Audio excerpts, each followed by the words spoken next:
ஆதாரம்னு கேட்குறாங்க. ஒரு 1 week back மாண்புமிகு நிதி அமைச்சர் பேசும்போது ஒரு 3 டிபார்ட்மெண்ட்லேருந்து ரிவ்யூ பண்ணி அந்த ஃபைல்ஸ்லாம் என் டேபிளில் இருக்குன்னு சொன்னார். அது ஏதோ போகிற போக்கில் அவர் சொல்லலை, உண்மையிலேயே என் டேபிளில் இருக்கு. அத்தனையும் ப்ரூஃபோடு இருக்கு. ஓப்பன் பண்ண வச்சிடாதீங்க. எப்போ ஓப்பன் பண்ணணுமோ அப்போ கரெக்டாக எல்லாமே ஓப்பன் ஆகும். பேசுங்கன்றாங்க. ஆனால் முதலமைச்சர் பேச ஆரம்பிச்சார்னா, ஆதாரத்தை காட்ட ஆரம்பிச்சார்னா என்ன நடக்கும்ன்றது இதுல இருந்தே நம்ம புரிஞ்சிக்க முடியும். ரெடியா? மக்கள்கிட்ட எப்போ பேசணும், என்ன பேசணும், எப்படி பேசணும் எல்லாம் பேசிட்டு தான் அன்பா ஆசையாக எங்கள் எல்லாரையும் கொண்டாந்து உட்கார வச்சிருக்கிறேன். நான் பேசுவேன், பேசக்கூடாதுலாம் ஒன்றும் இல்லை. இடைத்தேர்தலையாவது சில பேருக்கு நல்லது நடக்கணும்ல.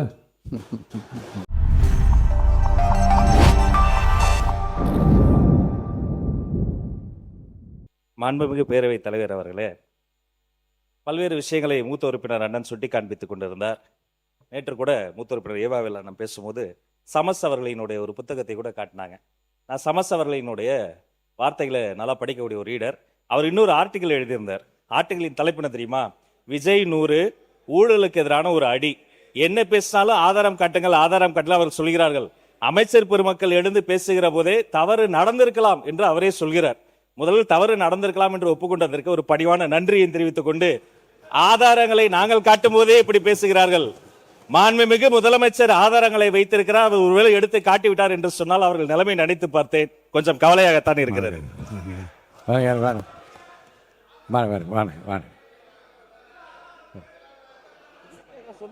ஆதாரம் ஆதாரம் மாண்புமிகு முதலமைச்சர் உட்காருங்க. மாண்புமிகு முதலமைச்சர் உட்காருங்க. உட்காருங்க உட்காருங்க மாண்புமிகு முதலமைச்சர் உட்காருங்க. உட்காருங்க உட்காருங்க உட்காருங்க. இருங்க. ஆதாரம் இருக்கான்னு கேட்டீங்க.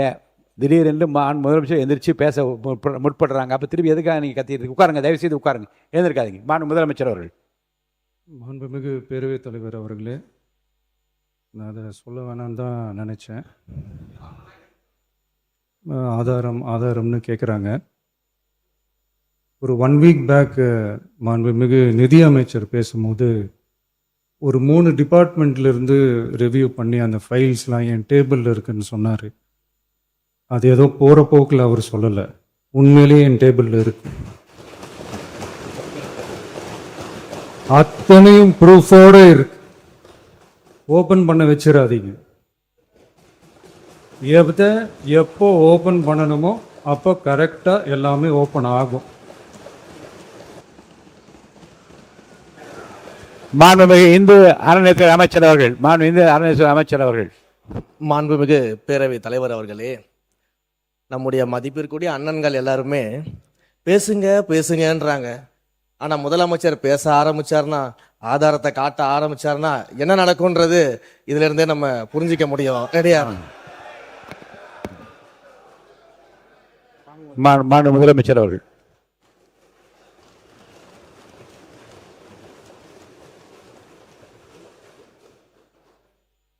மாண்புமிகு பேரவைத் தலைவர் அவர்களே, மக்கள்கிட்ட எப்போ பேசணும், என்ன பேசணும், எப்படி பேசணும் எல்லாம் பேசிட்டு தான் அன்பா ஆசையாக எங்கள் எல்லாரையும் கொண்டாந்து உட்கார வச்சிருக்கிறோம்.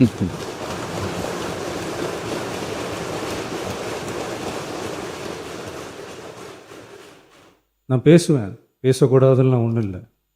இடைத்தேர்தலையாவது சில பேருக்கு நல்லது நடக்கணும்ல.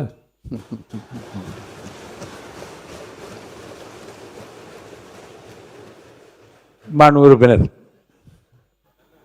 நாங்கள் அன்பு ஆசையாக பேசி தான் ஒரே தொகுதியில் 9 முறை நிற்கின்ற வாய்ப்பு கிடைத்தது. 7 முறை வெற்றி பெற்றிருக்கிறேன். ஒரே தொகுதியில் 7 முறை வெற்றி பெற்றிருக்கிறேன்.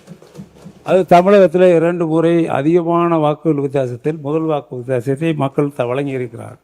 அந்த அங்கீகாரத்தை மக்கள் வழங்கியிருக்கிறார்கள். அதை நான் ஏற்றுக்கொள்கிறேன். கோதமலைக்கு 130 கோடி கொடுத்துருக்கோம். கல்வராயன் மலைக்கு 60 கோடி கொடுத்துருக்கோம். இப்படி ஒவ்வொரு மலைப்பகுதியில் இருக்கக்கூடிய அத்துணை சாலைகளையும் இணைக்கின்ற பணியை முடித்து ஒரே ஒரு 5 சாலைகள் மட்டும்தான் மலைப்பகுதியில் நீலகிரி மலையாக இருந்தாலும் சரி, அல்லது இருக்கக்கூடிய நம்ம ஏற்காடாக இருந்தாலும் சரி, அல்லது கோடை மலைப்பகுதிகளாக இருந்தாலும் சரி, மேகமலை பகுதிகளாக இப்போ போராட்டம் நடக்குது, அந்த மலைப்பகுதியிலே சாலைகள் அமைத்திருக்கிறோம். இப்போ வெளியேற சொல்கிறாங்களே, அதிலே சாலை அமைத்த ஆட்சி எங்களுடைய ஆட்சி. அனுமதி கொடுத்திருக்கிறது இது வனத்துறை. ஒரு 5 சாலைகளுக்கு மட்டும்தான் வனத்துறை அனுமதி கொடுக்காமல் இருக்கிறது. எங்கள் ஆட்சி காலத்திலே அத்தனை மலைப்பகுதிகளுக்கும் நாங்கள் சாலைகளை அமைத்திருக்கிறோம். அது மட்டுமல்லாமல் அவங்க அதற்காக 100 கோடி ஒதுக்கியிருக்காங்க. அந்த 5 சாலைகளுக்கு மட்டுமல்லாமல் இன்னும் வளர்ச்சிக்கு பயன்படுத்தலாம், அதை பற்றி ஒன்றும் இல்லை. ஆனால் அண்ணாவின் பெயரை மாற்றியது தான் மிக வருத்தமாக இருக்கிறது. எதற்காக அண்ணாவின் பெயரை மாற்றி தமிழ்நாடு வெற்றி என்ன வில்லேஜ் எம்பவர்மெண்ட் டிரான்ஸ்ஃபர்மேஷன் ரெஜினமேட்டிவ் இனிஷியேட்டிவ் என்று சொல்லியிருக்கிறார்கள். நீங்கள் அதை வச்சுக்க, கொள்கையாக வேணால் வச்சுக்கலாம் அந்த அப்ரிவேஷனை. ஆனால் என்னை பொறுத்தளவில் என்ன சொல்கிறேன் என்றால், திட்டத்திற்காக நிதி என்ன ஒதுக்கியிருக்கிறீர்கள் என்றால் ஒரு 7100 கோடி ஒதுக்கியிருக்கீங்க. எங்களுடைய ஆட்சி காலத்தில் நான் குறிப்பிட்டு சொல்ல வேண்டும் என்றால் ஒரு ஒரு விவரத்தை கொடுத்துருக்காங்க, எவ்வளவு கொடுத்துருக்கோங்கிறத. ஒன்றே ஒரு மாண்புமிகு பேரவைத் தலைவர் அவர்களே, அண்ணன் சொன்னாங்க எல்லாம் மலையில் வசிக்கிறவங்களுக்கெல்லாம் ரோடெல்லாம் போட்டிருக்கிறோம் அப்படின்ட்டு.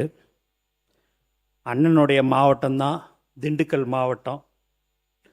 கொடைக்கானல் பிளாக் தாண்டிக்குடி என்ற ஒரு பஞ்சாயத்தில் போன வருடம் எங்கள் தலைவர் தளபதி அவர்கள் படப்பிடிப்புக்கோசம் ஷூட்டிங்கோசம் அங்கே போனார். ஒரு சீன் எடுக்கணும்னு சொல்லிட்டு அந்த கரடு முரடா ஜீப்பில் மேலே ஏறி அந்த இடத்துக்கு போனார் தாண்டிக்குடியில். நானும் கூட போயிருந்தேன். ஆனால் கீழே வரும்போது அவர் 1 மணி நேரம் தனியாக நடந்து வந்தார். வந்த உடனே 15 வருஷமாக அந்த இடத்துல ரோடு வசதி இல்லை. நம்ம சொந்த செலவில் இந்த ரோடு ஒரு 254 பேர் தான் அங்கே வாழ்ந்து கொண்டிருக்கிறார்கள். அதனால் ரோடு போடலை, நம்ம சொந்த செலவில் போட்டுடலாமான்னு. நம்மளை பேனர் வைக்கவே விடலை, நம்மளை எங்கே போய் இந்த ரோடு போடுறதுக்கு விடுவாங்க சார் அப்படின்னு. நம்மளுடைய ஆட்சி கண்டிப்பாக வந்துடும் சார், வந்த உடனே போட்டுடலாம் அப்படின்னு சொன்ன சிரிச்சார். நான் பதவியேற்று 5வது நாள் முதலமைச்சர் அலுவலகத்திலேருந்து ஒரு நோட் ஷீட் வருது. என்னான்னு பார்த்தீங்கன்னா, அந்த தாண்டிக்குடியில் கிராமத்துக்கு ரோடு போடணும்னு சொல்லிட்டு போன வருஷம் மே மாதத்தில் சொன்னதை நினப்பு வச்சுக்கின்னு நான் அதை மறந்துட்டேன். எங்களுடைய முதலமைச்சர் அவர்கள் வந்த 5வது நாட்களே அதை போடுறதுக்கு சொன்னார். இன்றைக்கே சுமார் 5 கோடி ரூபாய் ஒதுக்கீடு செய்யப்பட்டு இன்று வேலை ஆரம்பிக்கப்பட்டிருக்குது என்பதை இந்த அவையில் நான் தெரிவித்துக் கொள்கிறேன். மாணவ உறுப்பினர் அவங்க பேசுகிறாங்க. அவங்க மூலமாக அவங்க பேசுகிறாங்கல்ல, அவங்க பேசும்போது நீங்கள் வருங்க. அவங்க பேசுகிறாங்க உறுப்பினர், நீங்கள் பேசுங்க. இல்லை அவங்க மூலம் பேசுகிற உங்கள் உறுப்பினர் தானே பேசுகிறாங்க, பேசிட்டோம். இல்லை அதாவது இப்படி மாண்புமிகு அமைச்சர் அவர்கள் சொன்னது கூடம் நகர் என்று ஒரு நகர் ஏதோ ஒரு பகுதியில் இருக்கிறது. நான் சொல்ல பிரதான சாலை கிடையாது, தாண்டிக்குடியில் அது ஒரு பிரதான சாலை கிடையாது. கூடம் நகர் இல்லை, அது இல்லை. கூடம் நகருக்கு நாங்கள் பண ஒதுக்கீடு செய்து அதுக்காக ஒதுக்கிய பணத்தை அந்த டெண்டர் எடுத்தவர் இறந்து விட்டார். இறந்து விட்டதற்கு பின்னால் வீரகுமார்னு இறந்துட்டார். அதுக்கு பின்னால் இப்போ டெண்டர் வச்சாச்சு, அதுக்கு தான் அந்த பணி நடக்குது. ஆக அதற்கு டெண்டர் கொடுத்த ஆட்சியும் எங்களுடைய ஆட்சி என்பதை நான் தெரிவித்துக் கொள்ள விரும்புகின்றேன். இதில் குறிப்பாக எங்களது ஆட்சியில் கிராமப்புற உட்கட்டமைப்பு வசதிகளை மேம்படுத்துவதற்காக பல்வேறு திட்டங்களில் எல்லா திட்டங்களுடைய நிதிகளையும் ஒதுக்குறோம். ஒரு இன்னுக்குள்ளே கொண்டு வர ஒரு கிராமத்தினுடைய வளர்ச்சிக்காக, கிராம வளர்ச்சிக்காக எல்லா திட்டங்களையும் கொண்டு வர்றோம். அதில் பார்த்தீங்கன்னா அனைத்து கிராம அண்ணா மறுமலர்ச்சி திட்டத்துக்கு 1200 கோடி கொடுத்துருக்கோம். அதே மாதிரி நபார்டு பிஎம்ஜி சுவையில் 3700 கோடி கொடுத்துருக்கோம். அதுபோக பெரிய அர்பனுக்கு 300 கோடி கொடுத்துருக்கோம். அதுபோக குழந்தை நேயப்பள்ளின்னு சைல்டு ஃப்ரெண்ட்லி ஸ்கூல்னு ஒன்று இருக்குது. அதுக்கு அந்த ஸ்கூல் வந்து உங்களுக்கு தெரியும், அது கிட்டத்தட்ட 200 கோடி கொடுத்துருக்கோம் அந்த வருஷம், போன வருஷம். அப்போ கொடுத்ததில் 200 கோடி. அதே மாதிரி கிராமத்தில் இருக்கக்கூடிய ஏற்கனவே கிராமத்தில் இருக்க நீர்த்தேக்க தொட்டிகள்லாம் 6 மீட்ரு 7 மீட்ரு தான் இருக்குது. அதை 12 மீட்டர் ஆக்கி இதுவரை வரலாற்றில் இல்லாத இருக்க வானத்தை பார்க்கின்ற அளவிற்கு ஏறத்தாழ 7500 மேல்நிலை நீர்த்தேக்க தொட்டிகள் கிராமப்புறங்களில் கட்டப்பட்ட ஆட்சி கடந்த கால ஆட்சி என்பதை நினைவுற விரும்புகின்றேன். அதில் கடந்த ஆண்டு 300 கோடி. அந்த 300 கோடி நீங்களாக தொடர்ச்சியாக பல்வேறு திட்டங்களின் மூலமாக புதிய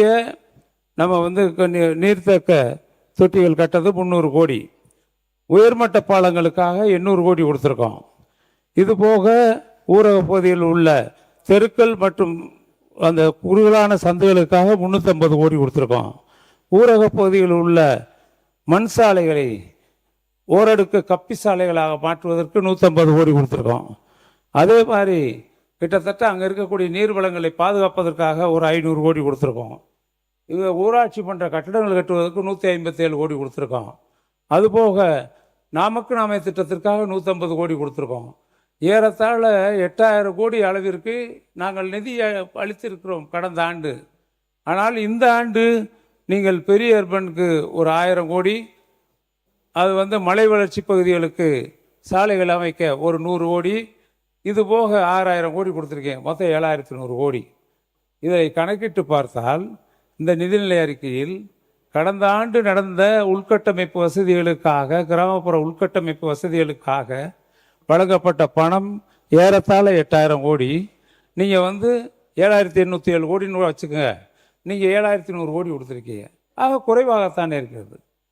இந்த நிதிநிலை அறிக்கையில் பார்க்கின்ற பொழுது எந்த வித்தியாசமும் தெரியல. வீடு கட்டுறதுக்குனால 3500 கோடி தான். இதுக்கு உள்கட்டமைப்பு